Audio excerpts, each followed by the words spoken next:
시편 7편 8절을 좀 봅시다. 시편 7편 8절에 보면은 여호와께서 만민에게 심판을 행하시오니 여호와여 나의 의와 나의 정실함을 따라 나를 심판하소서. 만민에게 심판을 행하신다, 그런 얘기가 나오죠. 그래서 원래 지난주에 했던 것처럼 왜 인생은 괴로운가, 심지어 7편 2절에 나오잖아요. 그들이 사자같이 나를 찢고 뜯을까 하나이다, 이런 식의 이야기. 원수가 나의 영혼을 쫓아잡아 내 생명을 땅에 짓밟게 하고 내 영광을 먼지 속에 살게 하소서. 아무튼 이게 서로 죽이고 죽는 그런 고통이 벌어지는 거에 대해서 이야기하고 있어요. 그래서 지난주에 했던 이야기는 이게 다윗의 개인적인 체험, 개인적인 아픔을 말하는 것이냐. 만약에 다윗의 개인적인 아픔을 말하는 거라면 보편성이 떨어지니까 이제 성경이라고 말할 수가 없는데, 오늘 8편에 보면 여호와께서 만민에게 심판을 행하시고 이제 이런 말을 나오잖아요. 그러니까 이게 사실 인생이 괴로운 것은 여호와께서 행하시는 어떤 심판의 어떤 과정 때문이라고 하는 거죠. 그래서 예쁜 사람은 행복한가? 또 돈 많은 사람은 행복한가? 또 혹은 권력자가 권력을 얻으면 행복한가? 또 화해 농가를 꿈꾸는 사람이 화해 농장을 시작하면 행복한가? 이렇게 물어보면 사실은 모든 인생은 다 행복하지가 않아요. 그 이유가 뭐 때문이겠어요? 모든 인생이 어떻게 꿈을 이루어도 행복하지 않은 이유는 그 8절 말씀처럼 여호와께서 만민에게 심판을 행하시는 과정. 그러니까 모든 인생은 여호와 하나님의 심판 가운데 있다는 거죠. 그래서 인생은 다 괴로운 거예요. 그런데 이제 항상 사람은 꿈을 꾸죠. 근데 꿈을 꾼다는 것 자체가 이제 계속 사람으로 하여금 이렇게 살게 만드는 힘이 되는데, 일종의 희망 고문이에요. 대부분 행복하겠지만 그걸 되는 과정도 힘들고, 되면 행복하냐? 또 그렇지 않거든요. 또 다른 새로운 꿈이 생기거든요. 또 다른 새로운 결핍이 생기고. 그러니까 어릴 때는 빨리 어른이 돼야지, 어른 되면 행복하지, 아니거든. 어른 되면 또 다른 결핍이 생겨서 늘 괴로워요. 그 이유가 뭐냐? 여호와께서 만민에게 심판을 행하시는 과정이라고 하는 거예요. 그럼 이제 우리도 생각할 때, 여호와께서 뭐 이렇게 심판을 행하시냐? 우리가 뭐 이렇게 죄를 지었다고.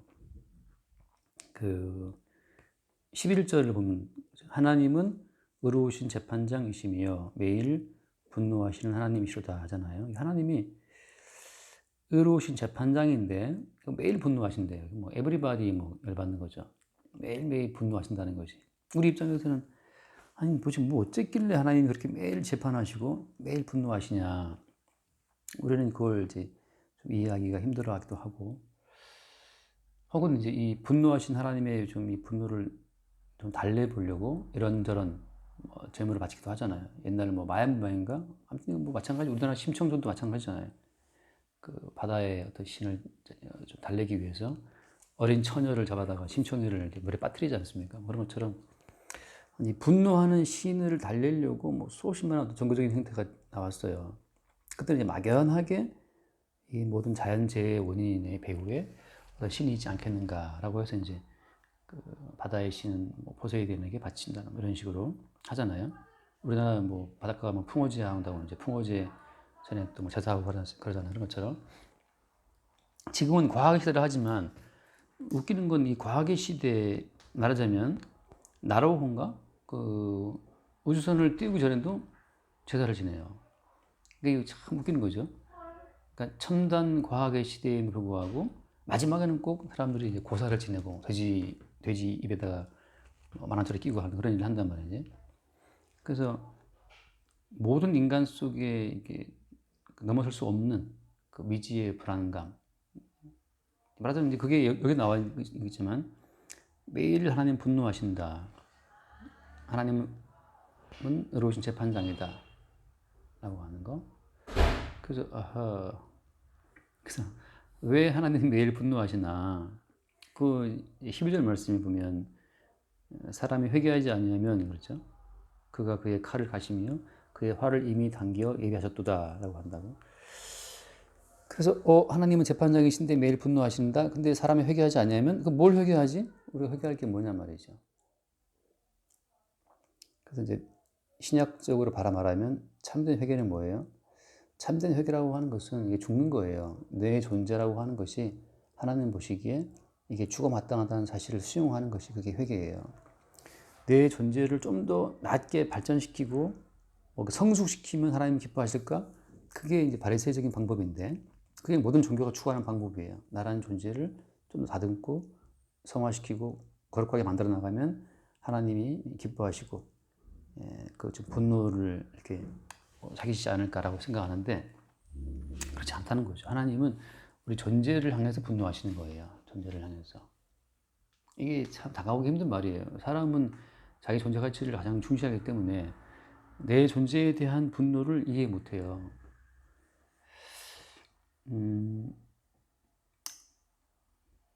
사실은 뭐 지금쯤 되면 예를 그렇잖아요. 이제 동료 교수님 같은 경우에 지금쯤에는 그냥 존재가 서로 싫은 거예요. 뭘 해서가 아니고 그냥 싫을 수 있어요.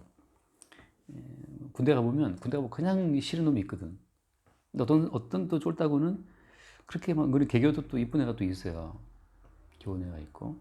근데 하나님께서 사람을 바라보실 때에는 그냥 분노하시는 거예요. 왜냐하면 그 인간의 그 존재성 자체가 말하자면 반역적이에요. 반역적.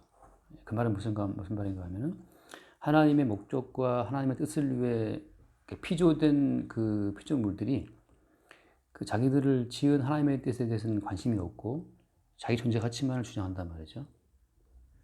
그 자기의 존재 가치만을 주장하기 때문에 하나님 앞에서는 그냥 죽어 마땅한 존재인 거죠. 그러니까 내 존재에 대한 가치를 두고 자기를 바라보는 모든 인간에 대해서 하나님께서는 분노하신다고 하는 거예요.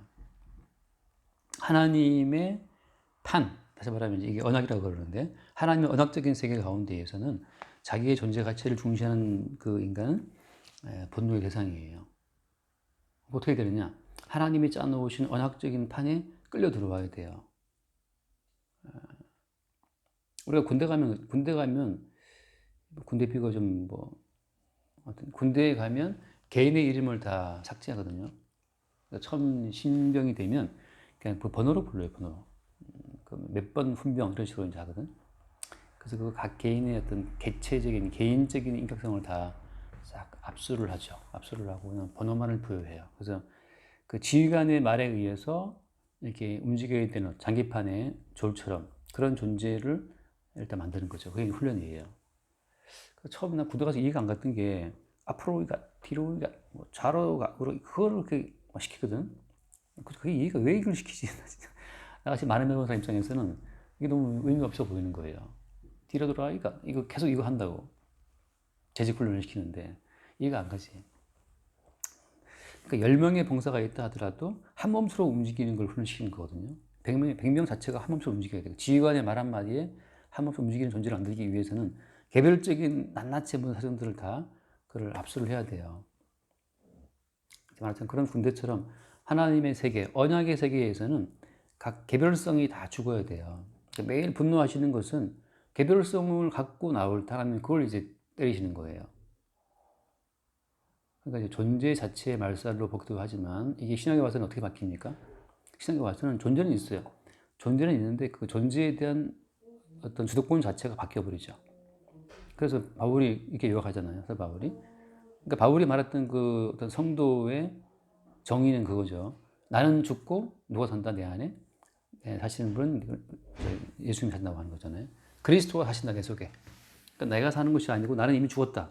십자가에 죽었고 사시는 분은 예수라고 하는 것으로 바뀌죠. 그러니까 껍데기는 바울인데 이미 바울을 주장하고 있는 그 어떤 주체성 자체는 예수로 바뀐 거예요. 그게 그리스도인이에요. 그리스도인. 그래서 어떤 그리스도인의 말 자체는 이제 그리스도의 것인데 그리스도인은 그리스도의 사람이라는 뜻이거든요. 그래서 예수님이 드신 비유 가운데에서는 하나의 세간살이 같은 거예요. 우리가 이 컵을 마시잖아요. 이 컵. 그럼 컵은 내 손에 들려서 움직이죠. 그런 것처럼 모든 성도라고 하는 것은 그 개별성 자체가 다 이제 압수가 되고 예수 그리스도의 뜻대로 움직이는 100명의 병사가 있다 하더라도 주인 한마디 말에 의해서 앞으로 가, 뒤로 가, 제자리에서 그러면 서는 것처럼 모든 성도는 그리스도의 뜻에 의해서 움직이는 자로 바뀌는 거죠. 근데 만약에 그 뜻에 따라 움직이지 않으면 어떻게 되냐? 그 뜻에 따라 움직이지 않는 자기의 어떤 개체성을 주장하는 그 존재에 대한 하나님의 분노예요. 그러니까 매일 분노하신다는 것은 매일매일 그 칼을 가시고 활을 당겨서 준비하고 있다는 것은 그 개별성을 주장할 때마다 하나님께서 그걸 뭐랄까 처벌하신다고 하는 거죠. 그러니까 성도라고 하는 것은 사실 매일매일 처벌받아요. 그러니까 이 지금 시편을 쓴 이게 시인이 지금 다윗인데 다윗이 왜 이렇게 괴로운 겁니까? 7편 1절에 여호와 네 하나님이여 내가 주께 피합니다. 나를 쫓아오는 모든 자들에게서 나를 고난에 내소서라고 하잖아요. 이게 다윗은 여기서 매일매일 고통당해요. 매일 고통당하는 이유가 뭐 때문이냐? 사실은 하나님의 분노가 매일 다윗에게 오는 거죠. 왜 오냐면 다윗이라는 어떤 그 개별성 자체를 그 말살시키는 하나의 과정이에요. 그래서 이 시편의 시는 이게 누구로 인한 괴로움을 호소하는 거냐 하면은 그냥 인생이 괴로워서가 아니고 개별성을 주장하는 그 개체 어떤 그 개별적인 인격을 말살하는 하나님의 어떤 그 작업 때문에 괴로운 거예요. 그래서 엄밀히 말하면 누구 때문이다 말할 때 눈에 보이는 누구 때문이라고 말하기 이전에 사실 그 누구 때문을 보내신 하나님께서 이 모든 괴로움의 원인이 되는 거죠. 언제까지? 하나님이 지으신 창조하신 원래의 뜻대로 딱딱 움직이는 존재가 될 때까지 계속 닥쳐오는 괴로움이에요.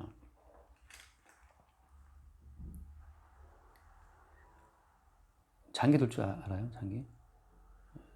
나도 처음에 이제 이발소에서 배웠는데 이발소 갔더니 아저씨가 앉혀놓고 이제 심심하니까 이제 하고 이제 손님이 없어 시골 이발소라서 그래서 갔더니 앉혀놓고 나한테 이게 사마 상차 이게 말이야 이 코끼리야 이게 차야 그러면서 이게 대포고 말한다고.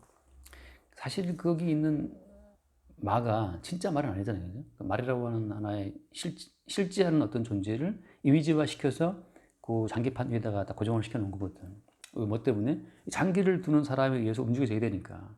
그러니까 사람이라고 하는 것은 하나님의 장기판에 놓여진, 이게 언약이에요. 하나님의 이 판이 언약이라고. 거기에 있어 우리 모두는 우리의 개별적인 속성을 다 거세를 당하고 주님에 의해서 하나의 이미지화 되어서 딱 존재하는 거예요. 언약 가운데에서. 그게 이제 그리스도인이고 그리스도의 것이고 바울이 말하는 사나 죽으나 주의 것이다. 주의 것이라는 표현을 쓰고 우리는 하나의 thing, 하나의 사물처럼 다뤄지는 거죠.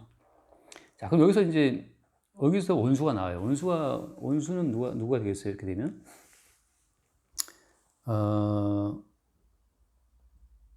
어디 가냐 이제 9절에 보면 9절에 악인의 악을 끊고 의인을 세우소서 의로우신 하나님이 사람의 마음과 양심을 감찰하시나이다라고 되어 있죠.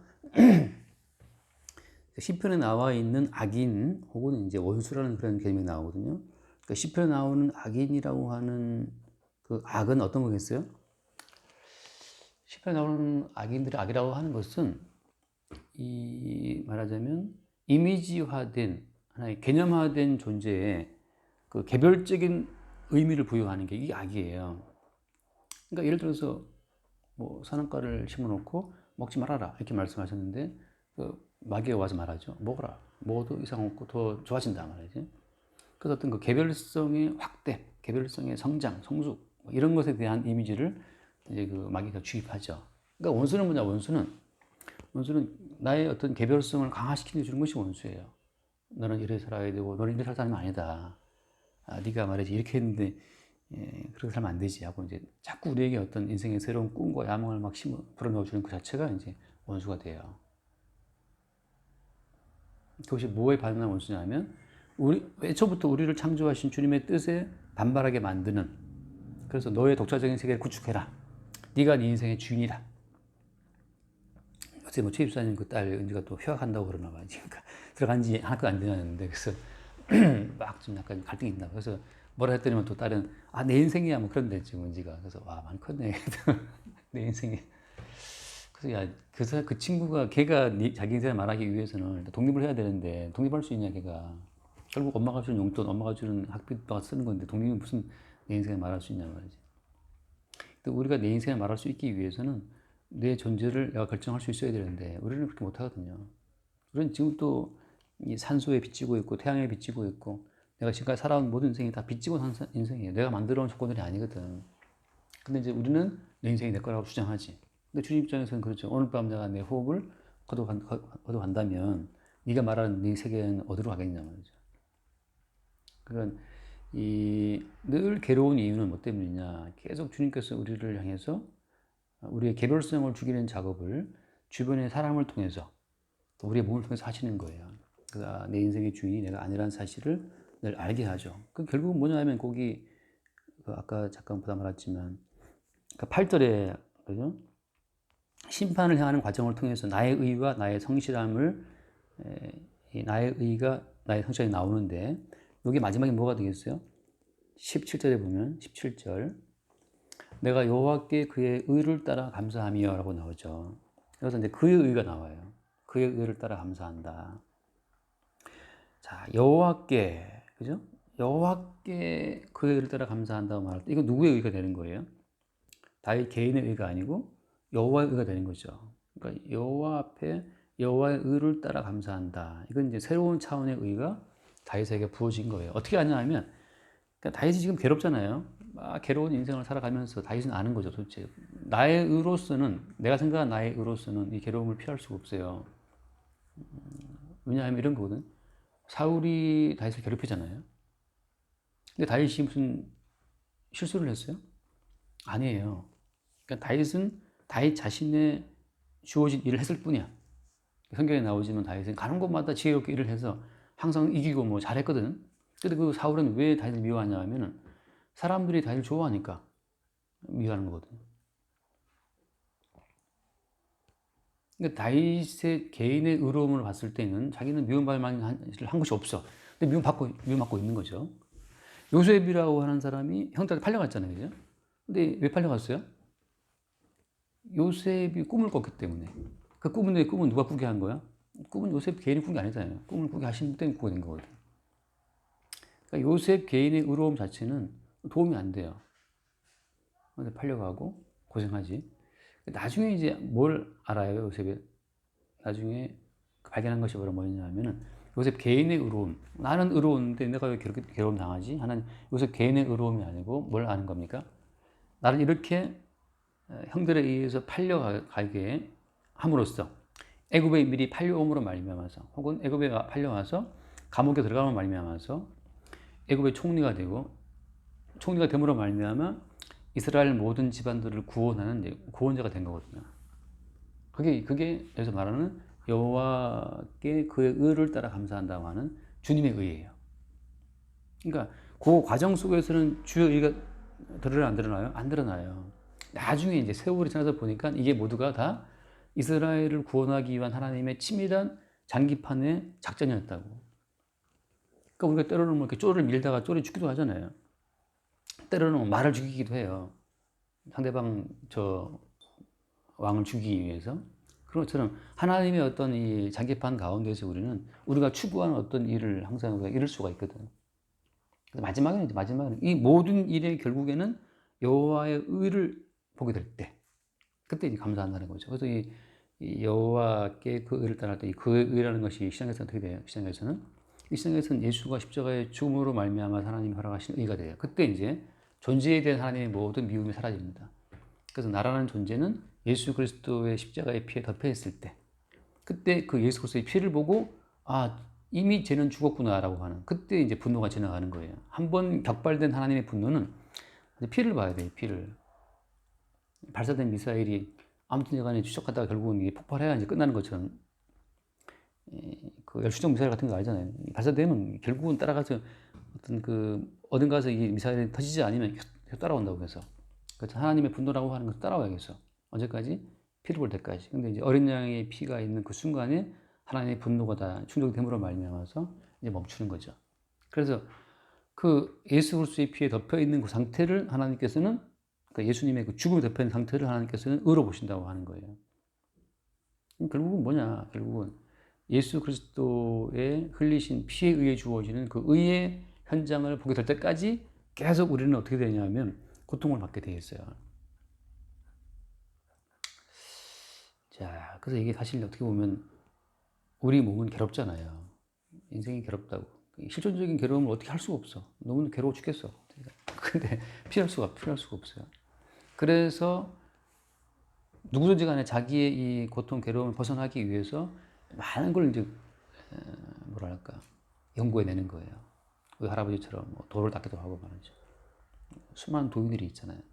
그다음에 뭐 동하는 거, 하하는 거, 영명경진을 하시는 스님들처럼 말이죠. 그 해탈하기 위해서 그 괴로움을 하고 말이죠. 굶고 그런다고 사라지냐? 안 사라지거든. 언제 사라지느냐? 언제 사라지겠어요? 고통이라고 하는 것이 이게 죽어야 사라져요. 근데 마음대로 죽을 수가 있나? 마음대로 못 죽어요. 그래서 오늘 결론은 뭐냐면 십자가의 사건이라고 하는 거죠. 십자가가 사건화되어 내가 다가올 때 그때 벌써 내가 이래서 예수와 함께 내가 죽었구나라고 하는 것이 확인되는 그 사건 속에 있을 때 그때 편안해지는 거예요. 그걸 바울이 기도하죠. 내가 그리스도와 함께 못 박혔다 십자가에 그 말 하잖아요. 못 박히는 그 사건 자체가 내게 확인될 때 이미 내가 예수와 함께 죽었다라고 하는 그 사실이 확인되는 그 짧은 순간에 그때 자유가 주어져요. 근데 그 자유조차 어때? 우리가 소유할 수가 없다고 하는 거죠. 십자가의 사건은 내가 일으킨 사건이 아니고 성령께서 일으키는 사건이에요. 그러니까 항상 우리는 사건이라 할 때는 그 주도권이 내게 있지 않고 이제 그분께 있거든요. 주님께서 사건을 갖고 내게 다가올 때 그때 이제 우리가 죽었음을 보게 되죠. 근데 어떻게 다가와요? 십자가의 사건이라고 하는 것이? 십자가의 사건이라고 하는 것은 먼저 나의 죄인됨을 드러내고 다가와요. 나의 죄인됨은 어떤 겁니까? 나의 죄인됨이라는 것은 내 생존이 지상과제다. 내 생존을 위해서 예수님도 십자가에 못 박아 죽이는 베드로처럼 생존을 위해서라면 예수를 모른다라고 3번 부인하잖아요. 그죠? 그러니까 내 생존이 지상과제로 들통날 때, 뭐 인류의 행복을 말하고, 뭐 가난한 사람들을 위해 말하고 떠들어도 결국은 자기 자신의 존재성 자체가 그게 지상과제라는 사실이 내게 발견되는 그 순간이 십자가에 다가오는 순간인데, 그게 왜 중요하냐면, 그게 돼야 별수 어때요? 자기의 죄인됨이 확실하게 인정이 돼요. 사람은 자기가 죄인이라는 것을 모르기 때문에 계속 그렇게 위선을 떠는 거거든요. 근데 하나님께서는 오늘 왜 매일 분노하시냐 하면 내 생존을 위해서라면 육체로 오신 예수님도 십자가에 던져버릴 그만큼 우리가 우리 생존을 중시한다라고 할 때, 내가 나의 하나님인 거죠. 그 앞에서 하나님의 분노가 닥쳐오는 거거든요. 그게 이제 십자가의 사건이 우리 가운데 닥쳐오는 하나의 뭐랄까 과정 같은 거예요. 먼저 내 생존이 절대 진리이기 때문에 하나님은 누구도 아니라 난 다 죽인다. 나를 위해서라면 천상천하 이거 독전이죠. 그걸 위해서는 다 버린다고 하는 거. 그게 바로 죄의 정점에 선 하나의 고백이에요. 그래서 나를 지신 하나님은 나를 심판할 수밖에 없다는 거. 그게 하나가 다가오고 그런 과정에서 비로소 뭐가 다가오는 겁니까? 나에 의해서 버림받게 된 예수님, 예수 그리스도가 그때 비로소 다가오는 거예요. 그게 십자가의 사건이에요. 나의 절대성을 지키기 위해서 나를 지으신 하나님마저 내가 죽인다라고 하는 거. 그 사실이 다가올 때 그게 십자가의 사건이거든요. 그래서 나는 육체로 오신 하나님을 죽이는 자로 내가 죽이는 예수님에 의해서 도리어 내가 용서를 받는 관계성에 얽힐 때 그게 십자가에 얽히는 과정인데 그때 나오는 것이 바로 뭐다? 그때 나오는 것이 주님의 의를 따라 감사한다는 거죠. 그 의만이 그렇게 내가 죽인 예수에 의해서 도리어 내가 용서를 받는 그 관계성에서만 하나님 인정하시는 의가 나와요. 그게 왜 의냐 하면 그걸 아는 사람만이 어때요? 지금 현재 내 모든 삶을 그분이 대신 주신 은총에 의해서 존재한다는 것으로 내 인생을 새롭게 해석할 수 있는 거예요. 그러니까 내가 만들어가는 인생이 아니라 주님에 의해서 만들어진 인생이고 앞으로도 만들어져 간다는 인생이라는 사실을 보게 될 때 그때 이제 주님의 손에 딱 들린 자의 어떤 그 자유함 담대함이 있는 거죠. 그때 나올 수 있는 것이 바로 뭐냐면 그의 의를 따라 감사하고 여호와의 이름을 찬양한다라는 고백이 나오죠. 그래서 첫 시작은 시의 시작은 이거 너무 괴로움으로 시작하고 있지만 끝은 이 감사와 찬송이 돼요. 어떻게? 십자가의 사건 속에서 자기의 죽음을 확인하고 지금 사는 내 존재의 뿌리를 살펴보게 될 때 그때 된다는 거죠. 자, 대충 뭔 말인지 알죠? 그죠? 항상 하는 얘기니까. 그래서 늘 하는 말이 아무리 알아도 이게 사건화되어 다가오지 않으면 또 놓쳐버려요. 근데 일단 중요한 것은 이 자체의 개념조차도 수용이 안 되는 분들이 엄청 많고, 다음에 이 자체가 이해가 안 되는 분들이 많더라고요. 이해가 안 돼요. 그래서 사실 우리가 뭐라 그래야 되나, 예수님이 나를 통해 나오는 것이 아니고, 엄밀히 말하면 십자가에 죽으신 예수가 나와야 되거든요. 그 말은 무슨 말인가 하면은 나의 죄인됨을 깔고 예수가 나와야 된다는 거죠. 근데 나는 예수 믿는 사람이야, 이제 내가 너에게 착한 일을 할게, 그래 돼버리면 뭐가 나오는 겁니까? 의로운 자기만 드러나죠. 그러면 결국 주에 대한 감사가 없고, 의로운 자기를 계속 드러내고 뭔가를 하고 있다가 알아주지 않으면 돌아오는 건 낙심이고 분노고 막 굉장한 화가 나게 돼 있어요. 아니면 자기 의만 나오든지, 바리새인들처럼. 근데 이제 십자가의 사건이라는 것은 나의 죄인됨을 깔고 나오는 거기 때문에 항상 뭐만 드러나요? 십자가에 죽으신 예수님의 희생의 가치만 드러나겠죠. 그 차이예요. 오케이, 여기까지 할까요? 네. 수영 기도할래요? 기도 한번 해봅시다. 간만에 좋은 시도 왔으니까 뭐. 기도하고 나기도 한번 하십시다. 감사합니다. 오늘도 이렇게 말씀으로 저희 죄인됨과 주의 주님을 주라고 고백할 수 있는 성령의 은혜 속에 있음을 다시 한번 볼 수 있게 해주시면 감사드립니다. 아버지,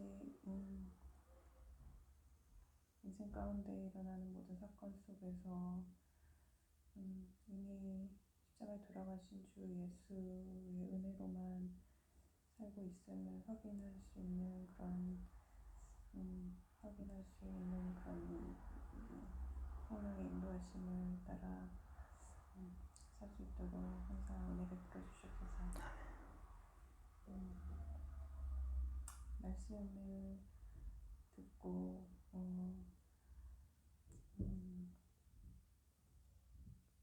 그저 감동이 아닌 정말 삶에 더 가까이 주를 느낄 수 있는 그런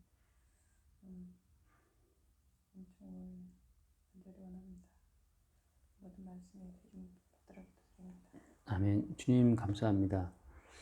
늘 우리의 독립적인 자아를 깨뜨리시고 죽이시는 주님의 추적을, 그 주님의 분노하심을 매일 깨닫게 하시고, 이 과정 속에서 십자가에 죽으신 예수와 함께 죽는 그 놀라운 기적이 매일 우리 가운데 벌어지게 하시고, 이제 우리가 사는 것이 아니라 우리 안에 계신 예수의 사심을 또 새롭게 보고, 그 예수의 사심 앞에 우리 인생을 기쁘게 드리는 자의 어떤 자유함과 담대함을 누리게 하여 주옵소서. 우리 주 예수 이름으로 기도드립니다. 아멘.